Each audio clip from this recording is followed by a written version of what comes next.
कभी किसी से बहस करने के बाद तुम्हें ये महसूस हुआ है कि गलती तुम्हारी थी पर तुम्हारा दिल मानने को तैयार ही नहीं हुआ? या कभी किसी ने तुम्हारी आलोचना की हो और तुमने अंदर से खुद को बचाने के लिए गुस्सा दिखा दिया हो? यही है ईगो का शटल गेम, एक ऐसी शक्ति जो हमें तोड़ने से पहले हमें बचाने की कोशिश करती है। सिगमंड फ्रॉइड ने कहा था, ego is the mediator between our desire, our morals and our reality. Ego हमारे मन का वो हिस्सा है जो हमें दुनिया के सामने स्थिर रखता है, लेकिन जब कोई हमारी सेल्फ इमेज को चोट पहुंचाता है तो हमारी ईगो एक्टिवेट हो जाती है और तब शुरू होता है डिफेंस मैकेनिज्म का खेल।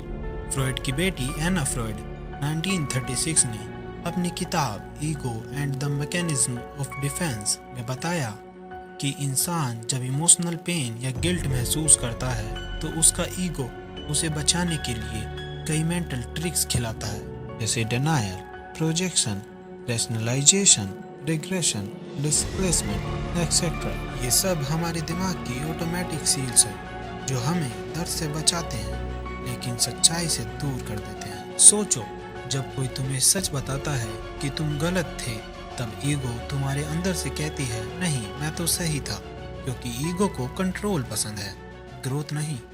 पर असली ताकत तब आती है जब हम उस ईगो की आवाज़ को सुनकर थोड़ा सोचते हैं और उससे ऊपर उठते हैं। जब हम खुद से कहते हैं कि शायद मैं सच में गलत था और ये एक सीखने का मौका है, बस वहीं से ही तुम्हारे अंदर मैच्योरिटी के गुण विकसित हो जाते हैं। जैसे किसी रिलेशनशिप में जब दो लोग झगड़ते हैं तो दोनों को लगता है कि गलती सामने वाले की है और उनमें से कोई माफ़ी नहीं मांगता, क्योंकि आपकी ईगो बीच में खड़ी हो जाती है।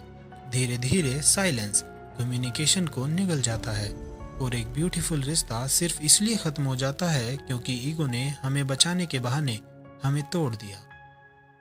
इसीलिए जब अगली बार तुम्हारी ईगो बोले कि मैं सही हूँ, तो एक पल रुक जाना, गहराई से सोचना, क्या ये मैं हूँ जो बोल रहा हूँ या मेरी ईगो? कभी कभी खुद को गलत मानना सबसे बड़ा साहस होता है।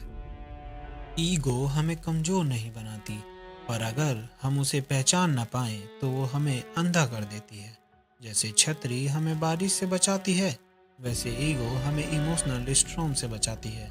पर अगर छतरी हमेशा खुली रहे तो हम सूरज की रोशनी को कभी महसूस ही नहीं कर पाएंगे।